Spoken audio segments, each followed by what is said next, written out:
Assalamualaikum warahmatullahi wabarakatuh. Manfaat computer based test pada aplikasi Cevima antara lain efisiensi waktu, akselerasi proses ujian dan pengumuman hasil, serta peningkatan akurasi karena penilaian otomatis. Selain itu, CBT juga dapat mendeteksi kecurangan, penghematan biaya kertas, dan evaluasi hasil ujian secara mendalam. Sistem informasi akademik Poltekkes Kemenkes Palu sudah dilengkapi dengan fitur CBT sehingga dapat memudahkan kita sebagai dosen, terutama dalam efisiensi pembuatan soal, pelaksanaan ujian, dan evaluasi hasil belajar mahasiswa. Di video ini mari kita belajar bersama bagaimana cara menggunakan CBT dengan mulai dari membuat bank soal, paket soal, dan membuat jadwal ujian pada platform Edlink. Setelah masuk portal sistem informasi akademik, lalu kita pilih SIM Computer Based Test, maka akan muncul tampilan di sebelah kanan status dan home base kita. Lalu klik dan kita akan ditampilkan beranda CBT. Di beranda CBT akan terlihat periode semester, jenis ujian dengan pilihan ujian akhir semester dan ujian tengah semester. Prodi yang telah menerapkan ujian menggunakan CBT dan sebelah kanan terlihat jadwal ujian terdekat. Langkah pertama kita menyiapkan bank soal terlebih dahulu agar nantinya saat kita membuat jadwal ujian, kita tinggal menariknya dan membuat paket soal. Pada sebelah kanan atas terlihat menu dashboard, ujian, dan referensi. Pilih menu ujian maka akan diberikan pilihan bank soal, evaluasi, monitor ujian, dan ujian perkuliahan. Pilih dan klik bank soal maka beranda tampilan akan seperti ini. Terlihat nama bank soal, jumlah soal, waktu pembuatan soal, keterangan, jenis soal, publik, unit publik, dan aksi. Seperti halnya dalam membuat kuis, untuk membuat soal pada bank soal dapat dilakukan melalui beberapa cara. Pertama, kita dapat mengunggah file soal yang telah ada, namun dengan catatan wajib menggunakan template format soal yang tersedia, atau bisa kita mengetik secara langsung.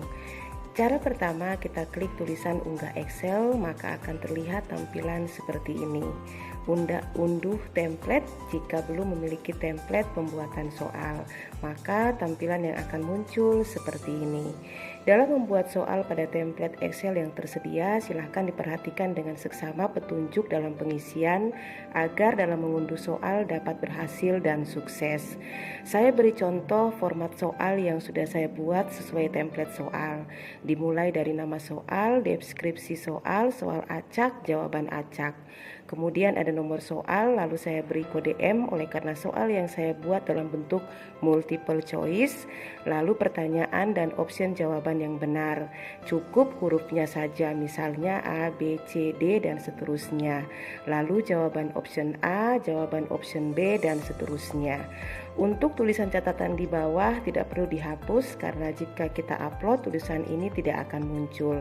Jika ingin menambahkan soal cukup di-insert di bagian akhir nomor soal.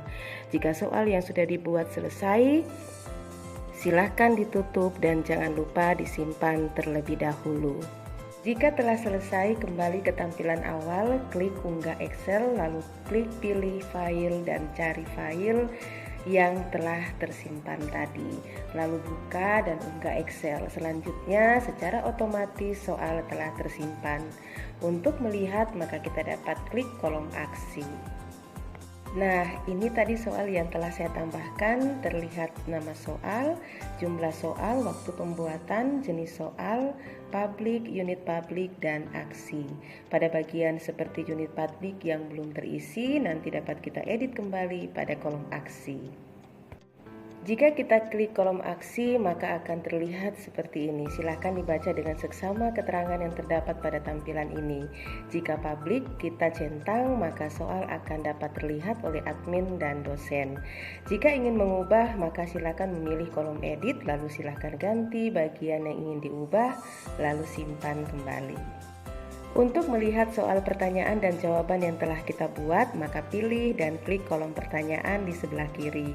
Maka akan terlihat semua soal yang sudah dibuat, mulai dari nomor soal, pertanyaan, jenis, jumlah option, jawaban yang benar, waktu pembuatan, status soal, dipakai atau tidak, dan aksi. Mohon untuk memastikan bagian-bagian ini bahwa semua sudah terisi dengan benar, karena jika tidak, maka ada yang salah dalam template soal yang diunggah. Untuk melihat isi soal, maka dapat mengklik detail pada kolom aksi, maka akan terlihat mulai dari status, nomor soal, jenis jawaban, pertanyaan dan jawaban, serta akan terlihat mana option jawaban yang benar. Cara kedua, kita dapat membuat soal secara langsung dengan cara mengetik pada kolom pertanyaan. Pertama, kita masuk kembali pada tampilan awal, lalu pilih dan klik menu tambah. Dan terlebih dahulu kita tuliskan identitas soal, mulai dari nama soal, keterangan, soal acak, jawaban acak, publik, dan bagikan. Pastikan yang bertanda bintang wajib untuk diisi. Jika sudah, lalu klik simpan. Jika telah tersimpan, maka tampilan akan seperti ini. Sama seperti membuat soal dengan langkah pertama, kita pilih dan klik kolom pertanyaan di sebelah kiri. Yang berbeda adalah jika kita menambahkan secara manual, maka akan terlihat pada tabel belum ada soal yang terlihat. Maka untuk menambahkan, kita pilih dan klik tambah data dan mulai kita ketik soalnya. Terlihat status aktif nomor 1 dan ketikan pertanyaan pada kolom ini, option jawaban dan centang jawaban yang benar, lalu simpan.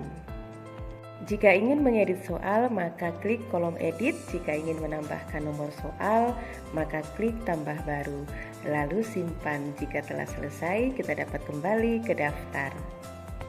Semoga video strategi efektif belajar CBT dalam membuat soal pada bank soal dapat bermanfaat bagi kita semua. Pembelajaran daring dapat mengubah dunia menjadi ruang kelas. Sampai jumpa. Wassalamualaikum warahmatullahi wabarakatuh.